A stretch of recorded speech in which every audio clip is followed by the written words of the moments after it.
Three things Ojukwu said before he died, which are contrary to what Nnamdi Kanu is doing today.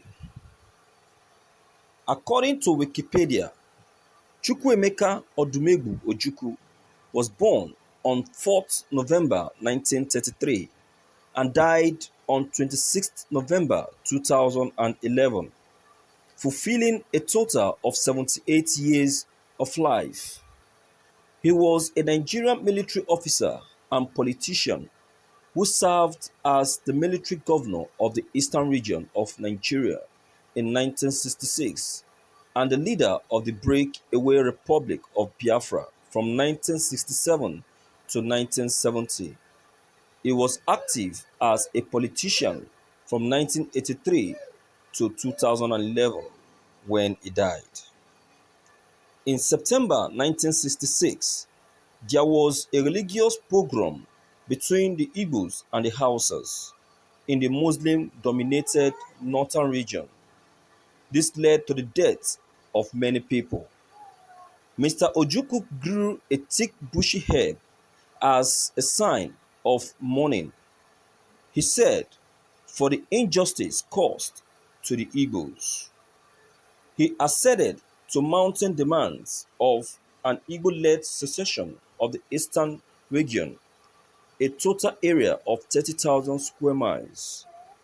He announced the birth of the Republic of Biafra during a radio address at 3 a.m. on May 30th, 1967. The ceremony featured a 42-gun salute and champagne served from waiters in white coats. He named his country after a Nigerian coastal inlet and chose Jean Sibelius, Finlandia, as the melody for his nation's anthem. For much of his 30th-month rule, he was a revered figure among his people, a raconteur who charmed journalists. He quoted from Shakespeare and spoke authoritatively about the reign of King Louis of France. He landed on the cover of Time magazine in 1968 and gained sympathetic followers such as the celebrated Nigerian author Chinua Achebe, who moved to Biafran capital and later wrote many books inspired by the secession. Soon after Biafra declared independence, Nigerians struck back violently, leading to the Nigerian Civil War, which claimed over 1 million lives of the Biafrans, especially the children who died mostly of hunger. After Ojukwu's death on 26 November 2011, there had been so many Biafrans, freedom fighters, who tried to succeed Ojukwu's efforts. Among these people is the current leader of the Biafran people, Mazi Nnamdi Kanu.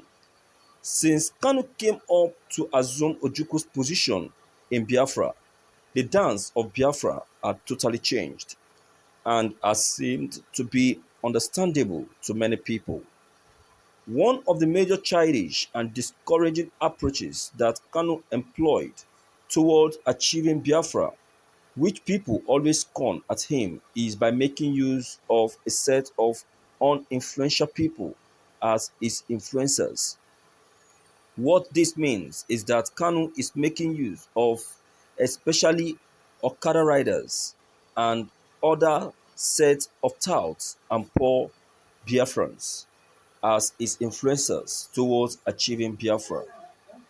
This approach was unlike Ojukwu's approach, who made use of top political influencers during his agitation.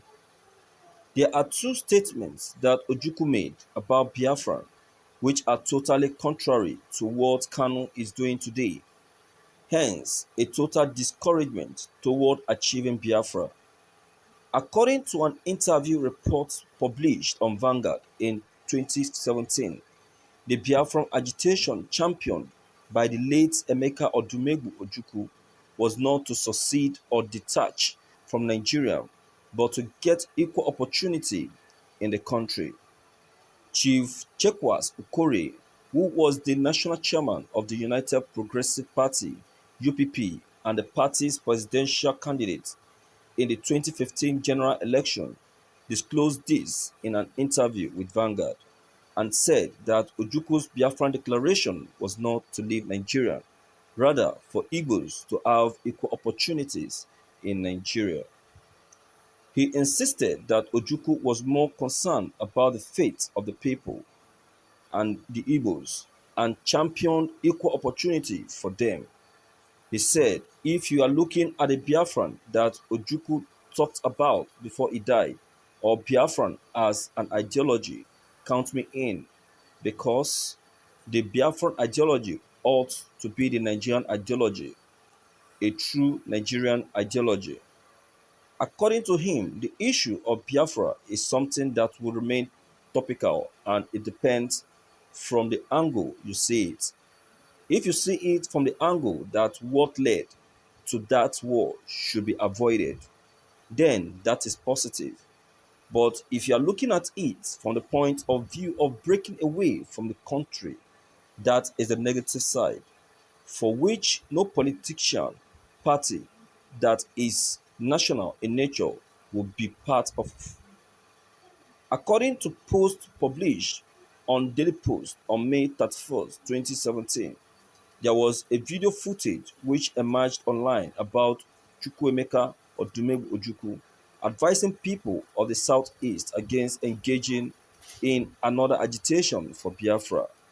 In the viral video, Ojukwu was heard telling a foreign journalist that another secession or agitation for Biafra was not necessary. In Ojukwu's words in the video, he said, I led the first one and I can say I led proudly. The first one, but I don't think a second one is necessary. This is another great statement made by Ojukwu, which is very contrary to what Nnamdi Kanu is doing today. According to a report on SaharaReporters.com on 26 November 2011 concerning the interview that Rodolphe Okonkwo had with Ojukwu, the last question that Rodolphe asked Ojukwu was, how does it feel like knowing that you are one of the world's historical figure? Ojukwu answered and said, I don't know whether I am or not, but certainly I do know that I am probably the most Nigerian of Nigerians alive today. I also know that the failure of Nigeria has created a reflex, and the reflex can be called Biafra. I know that in the context of Biafra that existed, I am very important. Having said that, I feel that I have a responsibility to always point out the deficiencies of Nigeria and to keep alive the alternative. That's why I say that there will always be, if not the Biafran of territory, Biafran of the heart. The emphasis from the statement above is where Ojukwu said, Biafran of the heart. Literally, Biafran of the heart means Biafran as an ideology, of which Ojukwu said that any citizen of Nigeria that has a justified mindset or good heart is already a Biafran. This shows totally that Ojukwu saw Biafran as an ideology. In conclusion, when you analyze these three statements from Ojukwu Odumegwu, you would get to know that his major interest was for the Igbos to have equal opportunities in the country, Nigeria, rather than splitting from Nigeria as Biafra. This is totally contrary to what Nnamdi Kanu is agitating today. Kanu should learn from the godfather of his movement, because Ojukwu indirectly agitated for the full right of the Igbo rather than having a divided Nigeria, of which he used top political leaders to influence his movement. But today, Nnamdi Kanu is busy agitating for a divided Nigeria, making use of Okada riders as the top influencers for his movements. Thank you for listening to this news. Viewers, I will say that yes, Nnamdi Kanu has um, a positive relativity with Odumegwu Ojukwu. But the fact is this: during the time of Odumegwu Ojukwu, the intimidation was not as high as it is right now. And that was the reason why Odumegwu Ojukwu was seeing it in that way.